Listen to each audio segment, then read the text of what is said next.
जय हिंद दोस्तों, कैसे हो आप सभी। उम्मीद करता हूं दोस्तों आप सभी बहुत ही बढ़िया होगी। दोस्तों आज की वीडियो हम बात करने वाले हैं ऐसी आपको दोस्तों ग्रैंड लीग की 5 टिप्स बताने वाला हूं जिन्हें अगर आप आज तक फॉलो नहीं करती थी तो आज से फॉलो करके देख लीजिएगा। आपको बहुत ही ज़्यादा अंतर देखने को मिल जाएगा ग्रैंड लीग की रैंक्स में। देखिएगा दोस्तों, आगे बढ़ूँ उससे पहले बोल रहा हूँ, अगर आप टेलीग्राम पर ज्वाइन नहीं हुए हो तो याद से हो जाइएगा, क्योंकि दोस्तों फैंटेसी में आपको 100 से ज़्यादा चैनल्स देखने को मिल जाएंगे।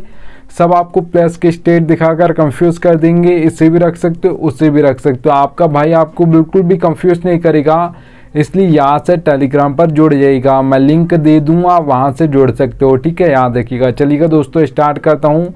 तो नंबर 1 दोस्तों यहाँ पर आप टिप देख पा रहोगे, प्लेयर्स फॉर्म। प्लेयर्स फॉर्म दोस्तों बहुत इंपॉर्टेंट होता है किसी भी प्लेयर के लिए, ठीक है। याद रखिएगा। देखिए दोस्तों, जब फॉर्म चल रहा होता है तो ज़्यादातर मैचेस में वही प्लेयर आपको परफॉर्मेंस करके देगा, और जब प्लेयर का फॉर्म नहीं चल रहा होता है तो ज़्यादातर मैचेस में वो फ्लॉप हो जाएगा, ठीक है। चाहे वो आपका बैट्समैन हो, चाहे वो आपका ऑलराउंडर हो, चाहे वो आपका बॉलर हो, तीनों के ऊपर ये लागू होता है। और याद रखिएगा दोस्तों, लास्ट 5 मैच आपको देखने हैं किसी प्लेयर के, आपको पता चल जाएगा प्लेयर फॉर्म में है या नहीं है, ठीक है। याद रखिएगा। आप देखिएगा दोस्तों, एग्जांपल बता देता हूँ आप सभी को।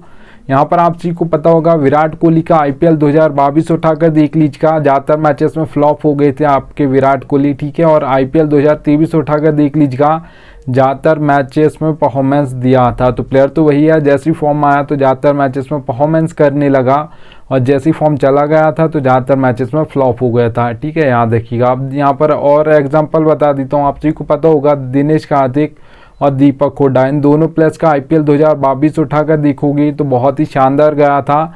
IPL 2023 उठाकर देखोगी तो ज़्यादातर मैचेस में फ्लॉप हो गए थे, ठीक है। तो प्लेयर तो वही है, जैसी फॉर्म गया ज़्यादातर मैचेस में फ्लॉप हो गए, ठीक है। याद रखिएगा। इसलिए प्लेयर्स का फॉर्म इंपॉर्टेंट होता है, याद रखिएगा दोस्तों।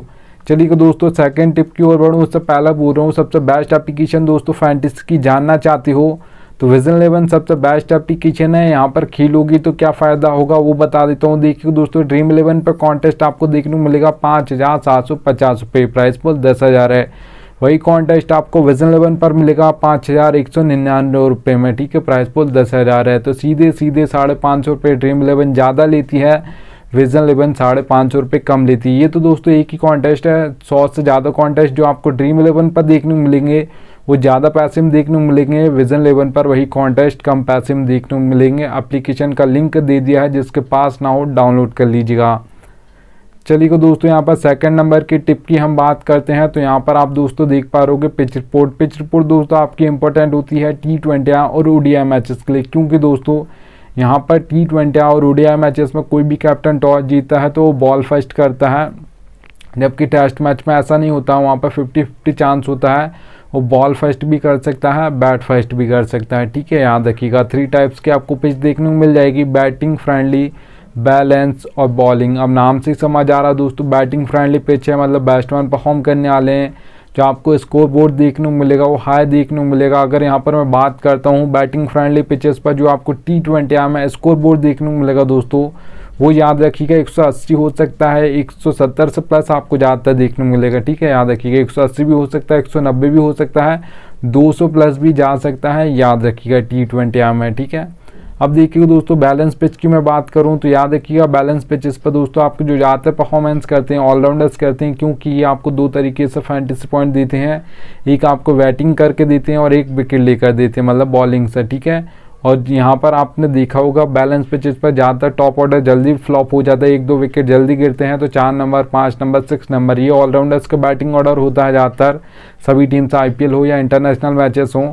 तो याद रखिएगा दोस्तों, इनकी बैटिंग जल्दी आएगी तो ये बैटिंग करके फैंटेसी पॉइंट अच्छे खासे देंगे, उसके बाद विकेट लेकर देंगे। तो ज़्यादातर बैलेंस पिचेस पर आपके ऑलराउंडर्स परफॉर्म करते हैं। और याद रखिएगा दोस्तों, जो आपकी बैलेंस पिच होगी वहाँ पर जो आपको T20 में स्कोर बोर्ड देखने को मिलेगा वो याद रखिएगा दोस्तों 150 से लेकर 170 के बीच में ज़्यादातर देखा जाता है, ज़्यादातर 160, 165 देखा जाता है, याद रखिएगा, ठीक है। अब देखिएगा दोस्तों, यहाँ पर मैं बात करता हूँ बॉलिंग पिच की। तो 2 टाइप्स के, तो सबसे पहले हमारे बॉलर्स होते हैं, एक आपके पेसर्स होते हैं जिसे आप फास्ट बॉलर्स बोलते हो, एक आपके स्पिनर्स होते हैं। ज़्यादातर जो विकेट लेते हो दोस्तों आप सभी को पता होगा पेसर्स लेते हैं, क्योंकि वो आपकी पावर प्लेइंग बॉलिंग करते हैं, उसका डेथ ओवर्स में करते हैं, ठीक है। जबकि आपके स्पिनर्स जो होते हैं वो मिडिल ओवर्स में बॉलिंग करते हैं, वहाँ पर विकेट नहीं गिरते हैं ज़्यादा, क्योंकि वहाँ पर एक आध चौका मारना है किसी प्लेयर को और उसके बाद सिंगल डबल लेना, तो 10 से 11 रन आ जाएंगी ईजिली, याद रखिएगा, ठीक है। तो यहाँ पर याद रखिएगा। और सबसे ज़्यादा जो हैट्रिक्स ली जाती हैं दोस्तों वो डेथ ओवर्स में ही ली जाती हैं, याद रखिएगा, और पेसर्स ही लेते हैं क्योंकि वही वहाँ पर बॉलिंग करते हैं। आपके राशिद खान है जो एक स्पिनर जो ज़्यादातर पावर प्ले के बाद भी थोड़े बहुत बॉलिंग कर लेते हैं, पर ज़्यादातर वो भी नहीं करते, ठीक है, याद रखिएगा। अब यहाँ पर दोस्तों अगर मैं बात करूँ बॉलिंग पिचेस पर जो आपको T20 में स्कोर बोर्ड देखने को मिलेगा दोस्तों, वो याद रखिएगा 130 से लेकर 150 के बीच में ज़्यादातर देखने को मिलेगा, ज़्यादातर 140 145 देखा जाता है, याद रखना बॉलिंग पिचेस पर, ठीक है। चलिएगा दोस्तों यहाँ पर थर्ड नंबर की टिप की हम बात करते हैं। तो यहाँ पर दोस्तों आप देख पा रहे होगे एक ऑलराउंडर टीम बनानी दोस्तों, किसी भी फैंटेसी एप्लीकेशन पर आप grand league mega grand league खेलते हो तो याद रखिएगा दोस्तों फर्स्ट इनिंग जैसे ही खत्म होगी उस टाइम पे एक टीम फर्स्ट होगी grand league mega grand league में, ठीक है। पर वो टीम जैसे ही नीचे स्टार्ट हो जाएगी जाना, जैसे ही सेकंड इनिंग स्टार्ट होगी, कोई छक्के मारेगा, कोई विकेट लेगा, कोई कैच पकड़ेगा, तो वो टीम नीचे चली जाएगी, याद रखिएगा, ठीक है। क्यों हो जाएगी ऐसा इसलिए होता है दोस्तों क्योंकि जब तक अभी तक जितने फर्स्ट इनिंग में जितने भी प्लेयर्स ने परफॉर्मेंस किया हो उसके पास वो सारे प्लेयर्स होंगे, पर जैसे सेकंड इनिंग स्टार्ट होगी उसके पास वो प्लेयर्स नहीं होंगे जो परफॉर्मेंस अभी कर रहे हैं, ठीक है। तो वो टीम वन साइडेड होती है। आपको एक ऑलराउंडर टीम बनानी, आपको दोनों साइड से टीम बनानी, मतलब दोनों टीम के प्लेयर्स रखने हैं। आपको एक ऑलराउंडर टीम बनानी। ऑलराउंडर टीम ऐसे बनती है दोस्तों, दोनों साइड से आपको बैट्समैन रखने, दोनों साइड से ऑलराउंडर्स रखने, दोनों साइड से आपको बॉलर्स रखने, ठीक है, याद रखिएगा। अब देखिएगा दोस्तों जो भी टीम आपकी यहाँ पर जीतने वाली हो, आपको लग रही है कि ये इंडिया और पाकिस्तान का मैच है तो इंडिया के ज़्यादा चांस हैं जीतने के, तो उस टीम से आपको ज़्यादा प्लेयर्स रखने तभी वो टीम जीतेगी, उसके प्लेयर ज़्यादा परफॉर्म करेंगे तभी वो जीतेगी, ठीक है। तो वहाँ से आपको 6 से 7 प्लेयर अपनी टीम में रखने। जो टीम हारने वाली हो उसके भी प्लेयर्स तो परफॉर्म करेंगे पर कम प्लेयर परफॉर्म करेंगे इसलिए वो हार जाएगी, ठीक है। तो वहाँ से भी आपको 4 से 5 प्लेयर अपनी टीम में रखना है। ऐसे आपको एक टीम बनानी, ऑलराउंडर टीम, याद रखिएगा, ठीक है। चलिए दोस्तों यहाँ पर अब मैं बात करता हूँ 4th नंबर टिप की। तो यहाँ पर आप दोस्तों कैप्टन और वाइस कैप्टन सिलेक्शन बहुत इंपॉर्टेंट होता है फैंटेसी में। अगर आपके 1 या 2 प्लेयर आपको लग रहा है कि कम फैंटेसी पॉइंट देकर गए हैं तो मेरी ग्रैंड लीग और मेगा ग्रैंड लीग में आज फर्स्ट रैंक नहीं आएगी, आप ये सोचते हो तो भी चल जाएगा, 1 या 2 में चल जाएगा, 3 में भी आप मान सकते हो कि उसके बाद भी आपकी grand league mega grand league में भी रैंक फर्स्ट आ जाएगी। अगर आपके 3 प्लेयर भी फ्लॉप हो गए तो चल जाएगा, थोड़ा मैच इधर उधर होना चाहिए, ठीक है। पर अगर आपके कैप्टन और वाइस कैप्टन गलत हो गए या फ्लॉप हो गए तो याद रखिएगा फिर आपकी कभी भी grand league mega grand league में फर्स्ट रैंक नहीं आएगी, याद रखिएगा, ठीक है। या आपने जिसे वाइस करना था उसे कैप्टन कर दिया और जिसे कैप्टन करना था उससे वाइस कर दिया तो भी नहीं आएगी, याद रखिएगा, ठीक है। अब देखिएगा यहाँ पर मैं आपको कैप्टन और वाइस कैप्टन बनाना भी बता देता हूँ, आप कैसे सिलेक्ट कर सकते हो, सिंपल सा बता रहा हूँ, ठीक है। बहुत ज़्यादा प्लेयर्स होते हैं तो आपको बहुत कंफ्यूजन होता है, 22 प्लेयर्स होते हैं, मैं इम्पैक्ट प्लेयर की बात नहीं कर रहा हूँ। एक चीज़ याद रख लेना सबसे पहले, ठीक है। 11 एक टीम से 11 दूसरी टीम से, दोनों को जोड़ोगे 22 हो जाएंगे। अब उसमें से कैप्टन और वाइस कैप्टन बनाना तो बहुत डिफिकल्ट होता है, समझ नहीं आता किसे बनाए किसे ना बनाए, किसी बैट्समैन को बना, ऑलराउंडर को बना, बॉलर को बना, तो आपका यहाँ आपको बता रहा है, ठीक है। अब देखिए दोस्तों सारे प्लेयर्स तो परफॉर्म नहीं करते हैं, 5 से 6 ऐसे प्लेयर आपको देखने को मिलेंगे जो आपको लग रहा है कि इनमें से कोई बहुत ज़्यादा चांस है कि इनमें से कोई बनेगा, ठीक है। तो आपको आज के दिन जो भी आपको लग रहा है 6 प्लेयर आज को, ऐसे नहीं कि किसी को भी बना रहे हो जो फॉर्म में नहीं चल रहा है उसे भी बनाने का सोच रहे हो, आप ऐसा नहीं करना है, ठीक है।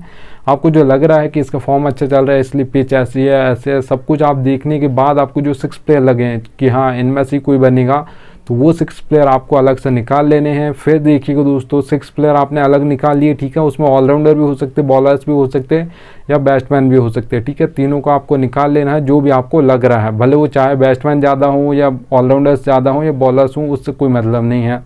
आपको 6 प्लेयर निकाल लेने हैं। उसका देखिए 1 2 3 इन नंबर का कोई दोस्तों बैट्समैन है, बैटिंग अच्छी फॉर्म उसका अच्छा चल रहा है तो उसे कैप्टन और वाइस कैप्टन आप बना सकते हो, क्योंकि बहुत ही बेस्ट चांस रहेंगे उसके पास। एंड तक अगर सेट होकर खेलता है तो बहुत ही ज़्यादा फैंटेसी पॉइंट देकर जाएगा और फिर बहुत कम चांस होता है उससे ज़्यादा फैंटेसी पॉइंट कोई दूसरा बैट्समैन दे जाए, ठीक है। 1 2 3 इन नंबर्स के बैट्समैन के पास बहुत ज़्यादा टाइम होता है सेट होने के लिए, याद रखिएगा, ठीक है। तो इस नंबर का बैट्समैन हो और फॉर्म अच्छा चल रहा हो तो आप बैट्समैन को बना सकते हो। जो आपने 6 प्लेयर निकाले हैं उसमें कोई बैट्समैन है तो ठीक है, याद रखिए कैप्टन और वाइस कैप्टन। अब देखिए दोस्तों किसी ऑलराउंडर को बनाना चाहते हो, 6 प्लेयर निकाले उसमें कोई आपको लग रहा है कि ऑलराउंडर बनेगा यार आज तो, ठीक है। तो फिर देखिएगा 5 या 6 नंबर पर उसकी दोस्तों यहाँ पर बैटिंग आ जानी चाहिए। ऐसा नहीं कि रविंद्र जडेजा इंडिया की ओर से 7 नंबर पर बैटिंग करने आते हैं तो 7 नंबर पर उस ऑलराउंडर की बैटिंग आ रही है, ऐसा नहीं होना चाहिए। 5 या 6 पर आ ही जानी चाहिए, इससे नीचे बैटिंग ऑर्डर उसका नहीं होना चाहिए उस ऑलराउंडर का। और उस दिन 4 ओवर डालने वाला हो वो ऑलराउंडर, ऐसा नहीं कि 1 या 2 ओवर डालेगा भी या नहीं डालेगा हमको ये भी नहीं पता, ठीक है। तो ऐसे ऑलराउंडर को आपको कैप्टन और वाइस कैप्टन नहीं बनाना है। 4 ओवर डाल रहा है तो आप उसे बना सकते हो, याद रखिएगा, ठीक है। थोड़ा फॉर्म भी अच्छा चल रहा हो ये भी देख लीजिएगा। अब देखिएगा दोस्तों, आपने 6 पे निकाले, कोई आपको कैप्टन और वाइस कैप्टन आज के मैच में आपको बॉलर लग रहा है तो आप बॉलर को बनाना चाहते हो तो देखिएगा दोस्तों, दैथ में 2 ओवर डालता हो। अगर T20 मैच है 2 ओवर दैथ में डाल रहा है, फॉर्म अच्छा चल रहा है तो उससे कैप्टन और वाइस कैप्टन कर सकते हो, बहुत ही बेस्ट चॉइस रहेगा। क्योंकि दैथ ओवर में 1 ओवर में ही 2-2 3-3 विकेट गिर जाते हैं, क्योंकि वहाँ पर सेट होने का बिल्कुल भी टाइम नहीं मिलता है, हर बॉल पर बल्ला चलाना होता है, ठीक है। अगर आप एक भी बॉल वहाँ पर डॉट खेलता, कोई भी बैट्समैन हो या बॉलर हो लास्ट में आया है मतलब बैटिंग करने, तो वो भी एक भी बॉल डॉट नहीं खेलेगा, वहाँ पर हर पहली बॉल से घुमाना शुरू करेगा और आउट हो गया तो चलेगा, पर वहाँ पर एक भी बॉल डॉट करेगा तो स्कोर बोर्ड अपनी टीम के लिए कम कर देगा, इतना याद रखिएगा, ठीक है। इसलिए हर बॉल पर घुमाने की वो ट्राई जरूर करेगा, याद रखिएगा। तो दैट ओवर में बॉलिंग करता हो उसे आप कैप्टन और वाइस कैप्टन कर सकते हो किसी बॉलर को बनाना चाहो तो, ठीक है, याद रखिएगा। चलिएगा दोस्तों, अब ये बोनस टिप बता रहा हूँ, फैंटेसी की रियलिटी है पर फैंटेसी में कोई बताता नहीं है, याद रखना, ठीक है। देखिए दोस्तों, नीड लक लिखा हुआ है ना, ज़रूरत पड़ी कि आपको लक की कोई भी कॉन्टेस्ट खेलते हो, head to head, small league, grand league, mega grand league, सब में आपके लक की ज़रूरत पड़ती है, इतना याद रखना। अब देखिएगा मैं आपको बता देता हूँ, हेड टू हेड कॉन्टेस्ट खेलते हो दोस्तों जिसमें 2 मेंबर्स होते हैं, एक मैं हूँगा एक आप होगे, तो वहाँ पर 2 ही मेंबर हैं, तो वहाँ पर लक परसेंटेज आपका 10% चाहिए, आपको थोड़ा सा लक साथ देना चाहिए, ठीक है। और 90% आपकी नॉलेज चलेगी। अगर आपको अच्छी खासी फैंटेसी की नॉलेज है तो आप स्मॉल लीग यहाँ पर हेड टू हेड कॉन्टेस्ट जीत सकते हो, याद रखिएगा, ठीक है। 90% आपकी नॉलेज चलती है, 10% लक चलता है आपके हेड टू हेड कॉन्टेस्ट में। अब देखिएगा दोस्तों, स्मॉल लीग कॉन्टेस्ट की मैं बात करता हूँ जिसमें 3 से 4 मेंबर कॉन्टेस्ट होते हैं। अब मेंबर्स बढ़ गए हैं तो लक परसेंटेज आपका 10 से 20% हो जाएगा और 80% यहाँ पर भी आपकी नॉलेज चलेगी, क्योंकि 102 मेंबर्स बढ़ रहे हैं तो लक परसेंटेज आपका 20 हो जाएगा, 80% यहाँ पर भी नॉलेज चलेगी। अच्छी खासी फैंटेसी की नॉलेज है, अच्छी टीम बना लेती है तो आप यहाँ पर स्मॉल लीग कॉन्टेस्ट भी जीत जाओगे, याद रखना, ठीक है। अब देखिएगा दोस्तों, ग्रैंड लीग और मेगा ग्रैंड लीग की अगर मैं बात करता हूँ तो 50-50 चांस होता है। 50% आपको लक की ज़रूरत पड़ती है, 50% आपके यहाँ पर नॉलेज की ज़रूरत पड़ती है, ठीक है। अगर आप ये सोचते हो कि 100% लक चलता है तो ऐसा नहीं होता। आपने देखा होगा दोस्तों, जितने मैचेस होते हैं 100 मैच उठाकर देख लीजिएगा आपने ज़्यादातर मैचेस देखे होंगे, 100 मैच से ऐसा होगा 90 जो मैचेस में जो टीम फर्स्ट आएंगी वो आएगी 1 आएगी, 2 आएगी, 3 आएगी, 4 आएगी, 5 आएगी या 6 आएगी। इन नंबर्स की टीम ज़्यादातर फर्स्ट आती है। बहुत ही कम ऐसे मैचेस होते हैं जिसमें 15, 16, 17, 18, 19, 20 नंबर की टीम फर्स्ट आ जाए, ठीक है। तो आपको ज़्यादा टीम नहीं बनानी, आपको अपना बेस्ट देना 50%। जिस दिन आपका 50% लक बेस्ट देगा उस दिन आपके दोनों को मिलकर 100% हो जाएगा। उस दिन आपकी ग्रैंड लीग और मेगा ग्रैंड लीग में फर्स्ट रैंक आ जाएगी, याद रखना, ठीक है।